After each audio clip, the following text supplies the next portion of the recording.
bagaimana salah seorang mencaci maki Ummuna sebagai pengurus besar Nahdlatul Wathon. Itu yang diplesetkan kepada organisasi. Kewajiban kita kalau sudah menjelaskan, ini loh yang benar, ini loh yang didirikan oleh Maulana Syekh. Persoalan Anda nerima tidak nerima, seperti bahasa saya yang sering basa-basi, Anda tidak menerima, tidak akan rusak Islam Anda, karena ini bukan rukun iman.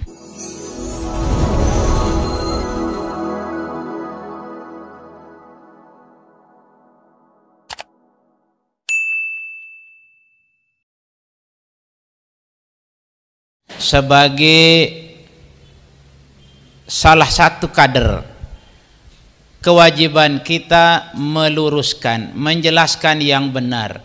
Persoalan mereka terima dan tidak terima, karena kadang-kadang dia sudah kena dengan ungkapan Maulana Syekh, wa'lam akhi annana fi zamanil fitani hatta yarau hasanan ma laysa bil hasani. Karena pandainya orang memoles-moles sehingga kadang-kadang yang jelek kelihatan indah, yang benar kelihatan jelek. Apa sebabnya? Karena dihubung-hubungkan. Contoh, saya pernah mendengar bagaimana salah seorang mencaci maki Ummuna sebagai pengurus besar Nahdlatul Wathon. Dikatakan Ummuna keraslah bagaimana, sehingga itu yang diplesetkan kepada organisasi, sehingga orang menganggap bahwa organisasi yang kita bela ini adalah ya dipimpin oleh orang yang tidak cocok menurut mereka. Padahal Ummuna tegas. Apa garis Maulana Syekh, Umi tidak berani minggir walaupun satu jengkal, apalagi semeter. Itulah yang diwarisi oleh Maulana Syekh kedua.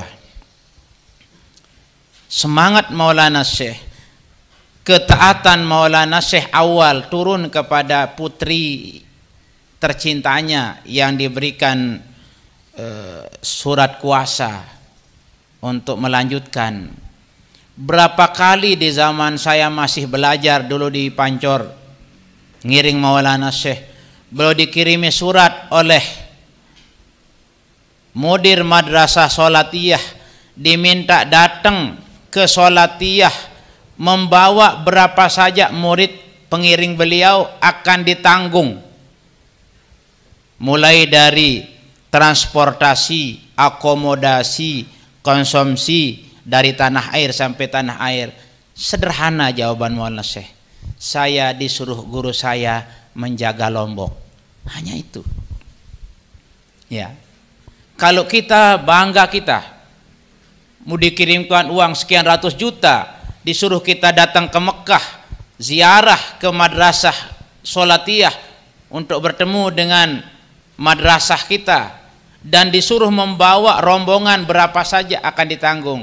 Tapi Maulana Syekh mengatakan, saya disuruh jaga Lombok oleh guru saya tidak berani tinggalkan Lombok. Nah, sebegitu tinggi penghargaan Maulana Syekh kepada pesan gurunya yang dulu menyuruh dia pulang. Kamu pahalamu di Lombok, segera kamu pulang. Di desamu masih banyak orang yang tidak kenal agama. Hanya itu pesan gurunya. Sampai akhir hayatnya tidak berani ke Mekah, meninggalkan Lombok, karena dia sangat menghargai gurunya. Pernah sekali beliau karena sibuknya tidak mengirim surat ke Maulana Syekh Hasan Mashhad.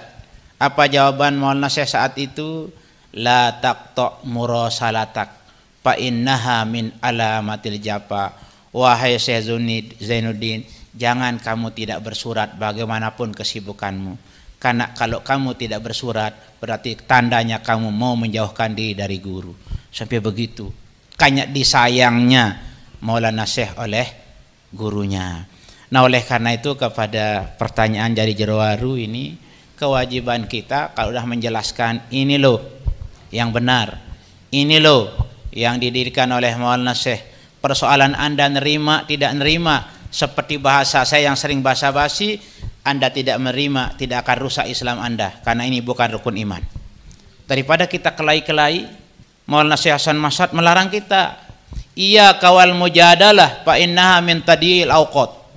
Jangan kamu suka debat-debat. Kalau debat-debat kusir tidak ada gunanya. Tetapi kalau dialog, mari. Kalau dialog mencari kebenaran, tapi kalau debat mencari kalah dan menang. Makanya itu menyia-nyiakan waktu. Itu kata Maulana Syekh Hasan Mashhad dalam kitab beliau Bughyatul Mustarsyidin di saat kami ngaji dulu bersama Al-Maghfurlah Maulana Syekh. Nah, oleh karena itu kita disuruh arif dan bijak. Kalau sudah kita jelaskan yang baik, jangan kita kelahi. Bagaimana sikap Ummuna mengajarkan kita?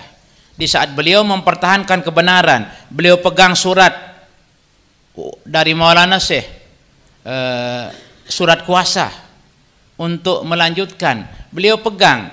Tapi orang-orang dipolintir mengatakan rekayasa-rekayasa, ya, sehingga ada yang percaya, ada yang tidak percaya. Masyayikh 17 orang, 15 percaya dan yakin serta dipegang, 2 orang ragu-ragu. Yang ragu-ragu itu sama dengan tidak menerima. Itulah yang tinggal di sana, 17 masyayikh, 15 ke sini, 2 yang tinggal. Cara kita sebagai umat Islam, sebagai murid Maulana Syekh, fa idza ra'aitum ikhtilafan fa alaikum bis sawadil a'zam, kata Rasul. Tatkala Anda melihat ada perbedaan-perbedaan pendapat dalam satu persoalan, lihat mana yang lebih banyak pengikutnya, ke situ Anda condong. Ya, itu saja barangkali garis saya untuk pertanyaan yang tadi. Karena apapun kata kita, yang namanya orang yang tidak menerima itu sesuai sudah dicap oleh Al-Quran. Fa ammal ladzina amanu fazadathum imanan wa hum yastabsyirun. Kalau orang yang seakidah dengan kita ceritakan kebenaran-kebenaran, keyakinannya bertambah dan dia bersenang hati. Tetapi wa ammal ladzina fi qulubihim maradun fazadathum rijsan ila rijsihim. Tapi kalau orang memang iri hati, dendam dan sebagainya, tidak bisa hilang, bertambah terus kedendamannya, bahkan dia bela mati dendamnya dan sakit hatinya itu. Makanya Maulana saya mengatakan, sekalian musuh ada harapan. Menjadi baik, menjadi ikhwan, kecuali musuh anti kemulan sampai kiamat menjadi setan. Nah, tapi kalau orang gara-gara dia difitnah, gara-gara dipelontir macam-macam, dia menjelek-jelekkan kita, tapi pada saatnya mendengar kebenaran dia akan kembali kepada yang baik. Tetapi kalau orang yang memang tidak mau karena iri kepada PB, iri kepada Dewan Mustasyar, sampai kiamat dia tidak akan mau bersama kita.